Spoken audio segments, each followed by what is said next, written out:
91.3 Real College Radio. Welcome back to RSU Radio in studio. Joined with Jay Nash. Thanks for joining us. Hey everybody. How long have you been playing, Jay? Professionally or just? Yeah, just in general. Whenever you first started playing music. So it's been close to 20 years. I picked up a guitar when I was more than that. I picked up a guitar when I was about 12. I played in all kinds of bands in high school and stuff like that. Do you qualify yourself as a singer-songwriter? To me, whenever I hear singer-songwriter, it has a connotation of just a guy and a guitar and he's not able to do anything else. That's the kind of connotation that it gets, but it's not. I disagree with it.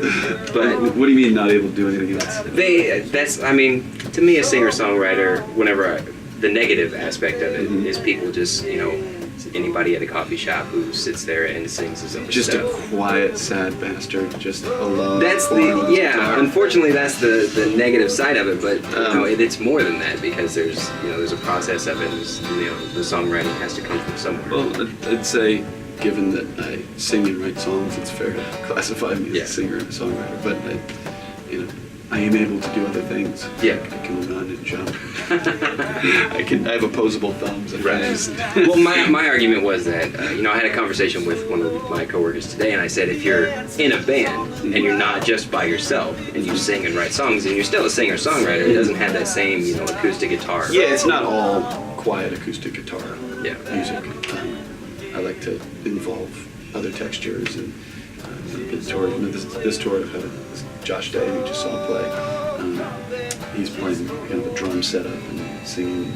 There's an electric guitar involved, so it gets loud. It's not all quiet in the corner kind of music.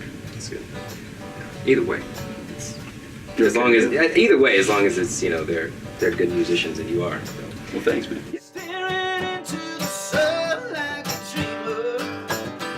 Whenever you were younger, you said that you listened to, harder rock, hair metal, I guess is what it would be. You were about 7. Yeah. You said that you were listening to Def Leppard and Quiet Riot and things like that, and then you heard Cat Stevens. But I love that stuff. I don't want to disparage. No, absolutely. When I was 7 years old, Def Leppard's Pyromania on vinyl it was mind-blowing to me. But it was listening to kind of my parents' record collection, and they had transferred some of the records to tapes, audio cassettes, and it was a 90-minute tape that had Grateful Dead's live Skull and Roses album on one side, and then it had Cat Stevens' Greatest Hits on the other side. And I used to listen to that tape kind of over and over at night. When I was going to sleep, I'd put it in my Sandy boom box, and I would listen to Grateful Dead one night and then Cat Stevens the next night. And there were two different elements of music that kind of came across from that one tape, and one was kind of the connection and communication that went on in the Grateful Dead and their live performance, and the other was the lyrics of Cat Stevens. I found particularly comforting when I was 12 and kind of having my first little existential crisis. Suddenly I realized that Cat Stevens had the same sort of thoughts rattling around in his brain when he wrote those songs. I no longer felt like alone, and those two things kind of made me realize that playing music and being a part of that connection is what I wanted to do with my time.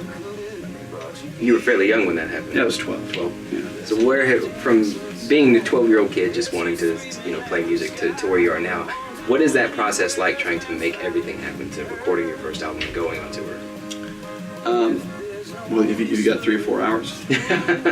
For me, it was playing in cover bands in high school. Music kind of took a little bit of a backseat when I went to college. I studied engineering, oddly enough.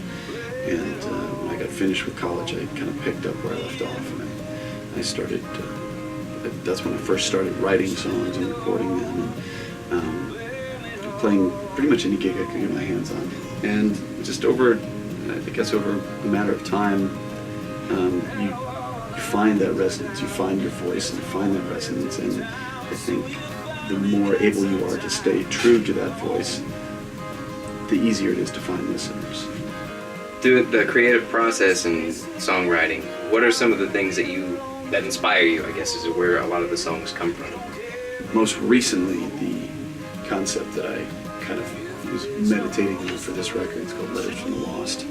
It was kind of unintentional. I kind of stumbled upon it, but I found myself sort of reflecting back on people in my life that have been finding themselves or finding their true north. So that's kind of been the latest thing. But I mean, in a nutshell, it's life and art and joy and heartbreak and all the standard stuff. So I bet you if you asked 5 different singer-songwriters what inspires them, you'd have pretty similar answers.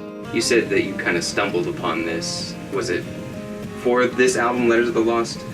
Talk about, the recording process and going into that. This time I went in with no song was written, but I'd given myself a bit more time so that I could write, have the writing be a part of the recording. I wanted to have kind of the harmonic and rhythmic resonance weigh in on the lyrical content of the music. And so I gave myself a couple months to write and record, and I would start each day with a blank slate, and the only initiative would be that I was going to finish a demo of a song in the course of the day. So I would sometimes I'd start with like a really rudimentary drum beat, or a riff on a mandolin or a bass or a guitar or something like that.